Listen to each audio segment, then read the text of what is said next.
didatengin, bawa parang, diancam, segala macam itu. Di antara mereka ribut, kita harus melerai. Itu terjadi, pasti arahnya adalah lelang, diatur, terus kemudian sampai terjadi ribut.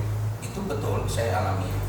Jadi gitu ya, Pak? Jadi ya tidak segan-segan kursi dilempar.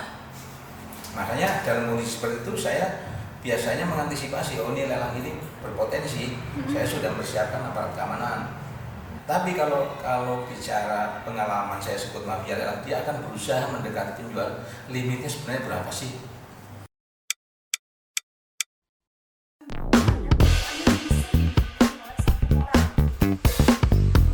Meskipun di dalam katanya itu kayaknya sepakat RBA, tapi kalau orang nyebutnya intinya OSS berbasis resiko. Dari novel. Nah,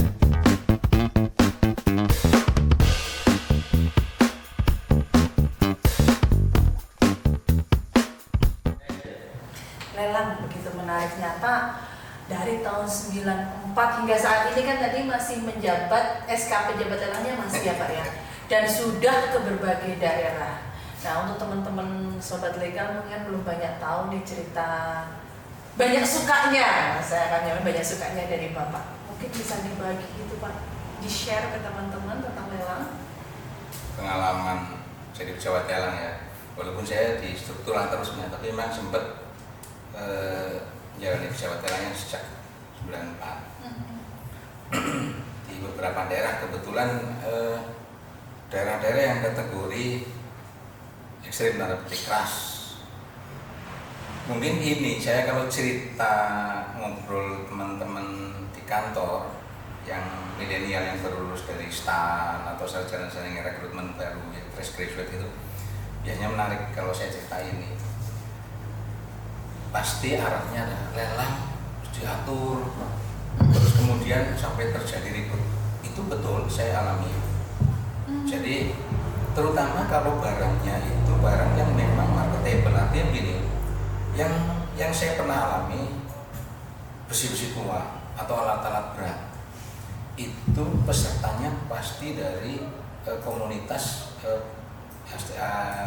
pengusaha yang memang bergerak di besi tua. Udah ada pengembangan sendiri ya? Ada komunitas yang memang mencari itu dimanapun barang itu berada, begitu dia tahu nyaris hasilnya. Pengalaman saya waktu di Sulawesi, lelang besi-besi tua, alat-alat berat yang sudah akhir itu pesertanya dari semua kota besar yang ada di Indonesia, besi tua, logam itu. Apalagi kalau logam-logamnya kayak tembaga itu mereka tidak berpikir oh masih ukurannya panjang meter, enggak, potongan-potongan kecil. Karena apa? Ternyata setelah saya konfirm ya kiloan nanti gitu loh. Nah karakteristik untuk lelang yang ini agak keras karena apa? Di antara peminat ini kalau gontok-gontokan itu enggak tanggung-tanggung. Biasanya mereka ingin agar nilai limit itu tidak melonjak. Pokoknya di seputaran limit aja, bila perlu dipas sama limit lah. Ini yang saya dulu mengistilahkan mafia-mafia lelang. Jadi pada saat saya selaku jabatan tidak mau mengakomodir waktu untuk mereka berbargaining, ngamuk mereka. Jadi gitu ya, Pak? Jadi ya tidak segan-segan kursi dilempar.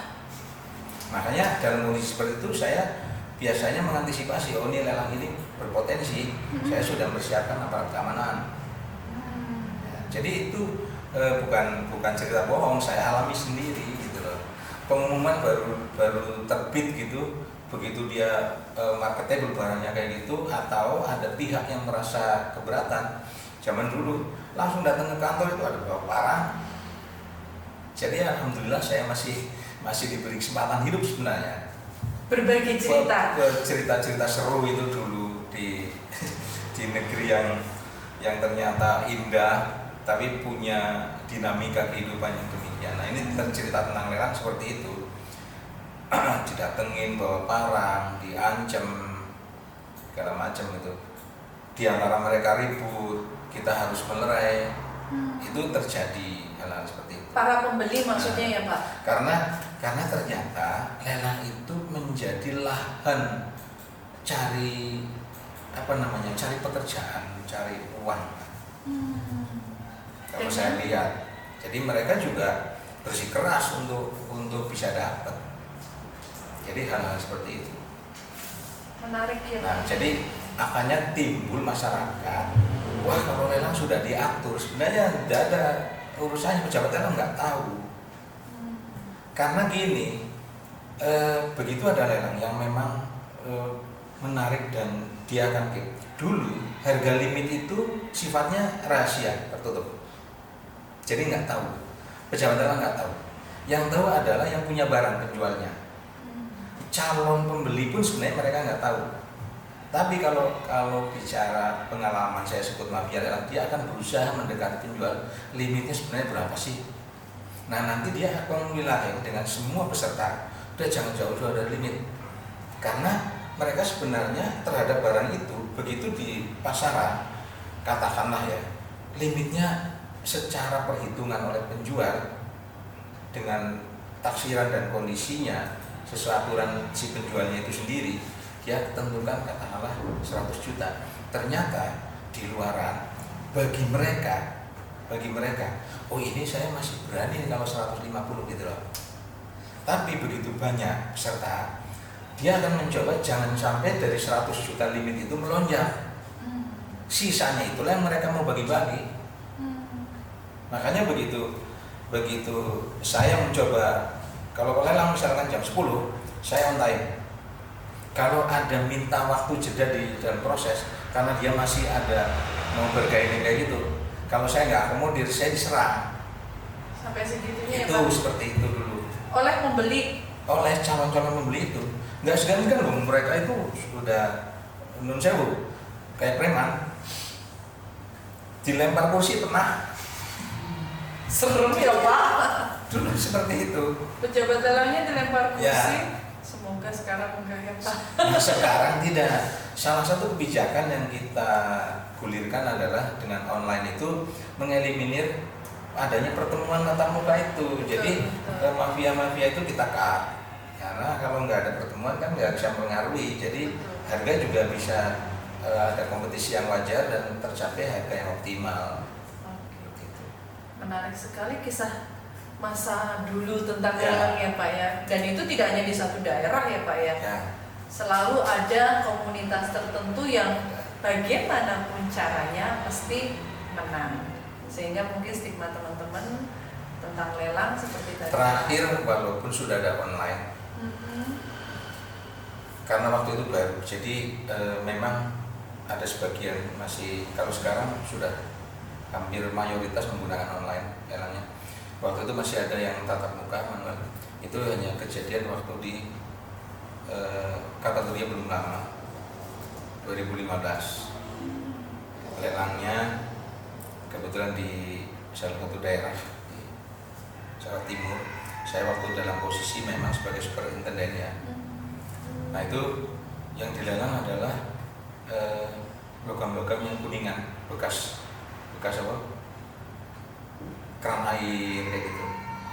Itu ternyata punya daya tarik yang tinggi terhadap peminat. Karena apa? Karena barang itu marketable. Walaupun bekas itu nanti jumlahnya diolah kiloan.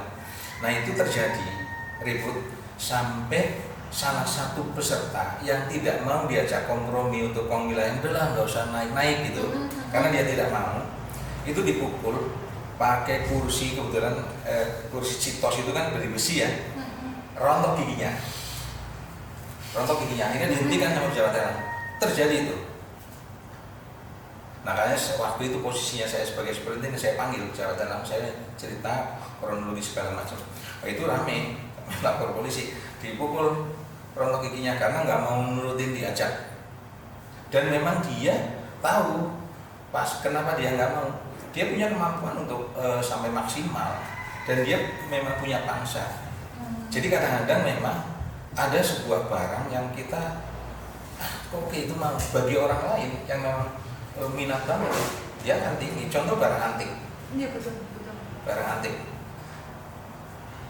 Waktu saya tugas di Sulawesi Nusa Tenggara Barat, ada kendaraan punya salah satu instansi dihapuskan itu memang masih utuh, tapi barang itu sudah nggak dijual. Saya aja mungkin kalau dikasih bingung juga, katakanlah gitu. Nah, dicoba, akhirnya pihak pemohon menetapkan harga X. Ternyata barang itu masuk kategori barang yang antik.